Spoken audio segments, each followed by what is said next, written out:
Good morning, third grade. It's wonderful to see you. We are continuing with our Magic Treehouse book, and we're almost finished with this book. It's been a really good one. Makes me want to read a few more of our Magic Treehouse books. We're on chapter 13, Searchlights, and we're page 144. Night was falling fast as Jack and Annie climbed back into the bakery truck. "We shouldn't drive far," said Jack. Kathleen left a note for the baker telling him to look for his truck near the church in Beeville. "I hope he's still alive tomorrow and comes to get it." "You hope he's still alive tomorrow?" said Annie. "That sounds terrible." "I know," said Jack. "War is terrible." He started the truck and they bumped back over the grass to the road. Jack drove about 100 yards, then pulled off the road and parked the bakery truck beside a clump of trees. "I think this should do it," he said. Annie hopped out of the truck.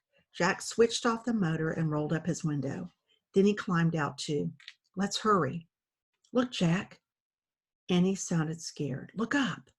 Jack looked up. Two giant beams of light were sweeping across the sky, crisscrossing each other. "What's going on?" asked Annie. "Those lights must be looking for planes to shoot down," said Jack. "Oh no," said Annie. "What if they spot Teddy's plane?" Jack didn't answer right away. Maybe the worst isn't over yet, he thought. "Let's hurry back and tell Kathleen," he said. Jack and Annie ran up the road to the church. Inside, they found Kathleen still singing with the children. "Row, row, row your boat gently down the stream, merrily, merrily, merrily, merrily. Life is but a dream." "Our plan isn't going to work," Jack thought. He felt sure that the Nazis would spot Teddy's plane and shoot it down before he could land. "Kathleen," Annie called. Kathleen told the children to keep singing, and she hurried over to Jack and Annie. "What's wrong?" she asked. "The Nazis are using searchlights to spot planes," said Jack. "They're sure to see Teddy." "Show me," said Kathleen. Jack and Annie led Kathleen outside. The lights were still sweeping across the night sky. "See," said Jack, pointing up at the moving beams of light.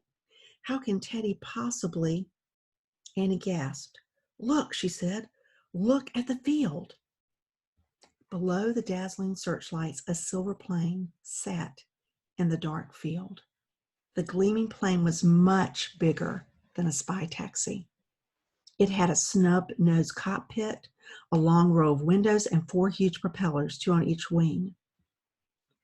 "Where did that come from?" said Kathleen. "I don't know," said Jack, stunned. "I didn't see it when we moved the truck or came back to the church. I didn't hear it fly overhead or land or anything." The rear door of the plane swung open. Silhouetted in the doorway was a person in a flight suit and helmet. "Teddy!"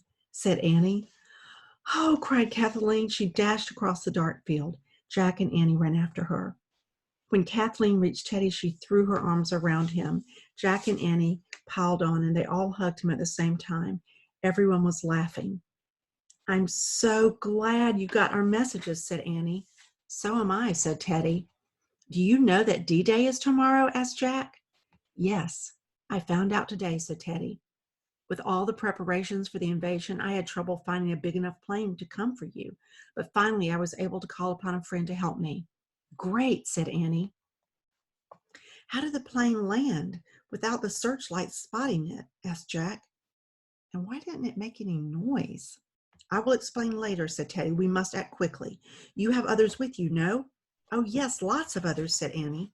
"This way," said Kathleen. She grabbed Teddy's hand and pulled him toward the church. "Kathleen rescued 10 little kids from an abandoned orphanage," Annie said. "That's why she couldn't get out of France," said Jack. "Oh, no," Teddy whirled around to Kathleen. "I should have come myself to save you." "Do not feel bad," said Kathleen. "Jack and Annie have given me miraculous help, and all without magic. I have lost my powers, Teddy." "I gathered that from your message," said Teddy. "That is why I sent you the wand, and—" He stopped and smacked his forehead.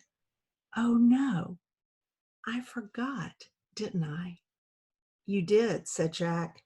"But it's not all your fault. Annie and I forgot too until just before I jumped. And then it was too late." "I am so sorry," said Teddy. "It's okay," said Annie. "You had a lot on your mind." "No, it is unforgivable," said Teddy. "Seriously, it's okay," said Jack. "We managed." By then, they had arrived at the door of the church. "Get ready to be mobbed by little kids," Annie said to Teddy.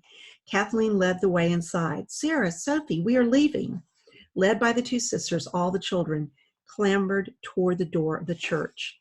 They gathered around Teddy, asking questions. "Hush, children, hush now," said Kathleen. "Everyone grab someone's hand.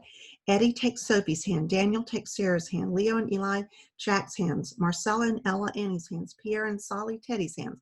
Come along now. Follow me. We are about to go on a great adventure." With little hands tucked into bigger hands, everyone followed Kathleen out of the church into the field. "Oh, look," said Leo. "Pretty plane," said Eli. "Yes," said Jack, walking with the two boys. "Let's run. We're going to fly through the air on the silver bird." Gripping their hands, he ran with little steps so the kids could keep up.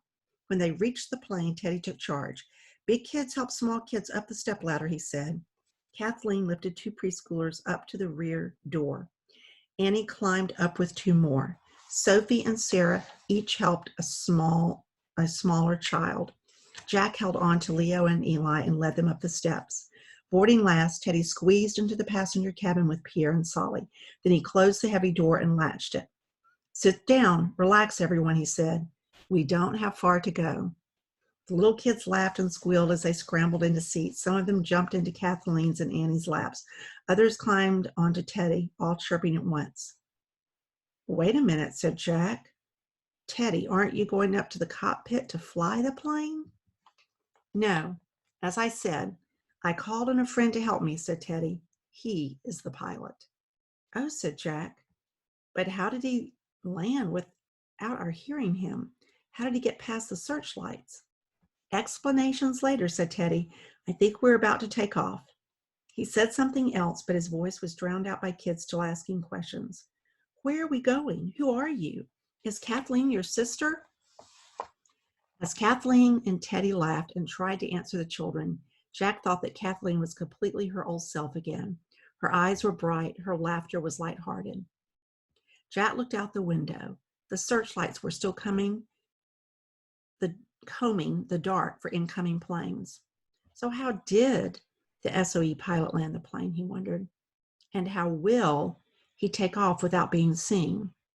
The large silver plane started moving. It moved across the grass with no bumping and no engine sounds, no whirring, roaring, or rumbling. "This is so weird," thought Jack. "Did they make super silent spy planes in World War II? He would have to look it up, he thought. Before he knew it, the plane had lifted off the ground and was gliding through the night with no vibration, rocking, or shaking. "Can we open a window?" asked Annie. "No, silly, not on a plane," said Jack. "Oh, but on this plane we can open windows," said Teddy. He leaned over, undid a latch, and pushed open the glass. We're going to stop there at the bottom of page 152. And I think the next time we get together, we'll finish this book. So thank you so much. So that's tomorrow. So make sure you look back over the book, enjoy some of your favorite parts, and tomorrow we'll finish our Magic Treehouse book. Thank you so much, champions. Have a great day. Bye.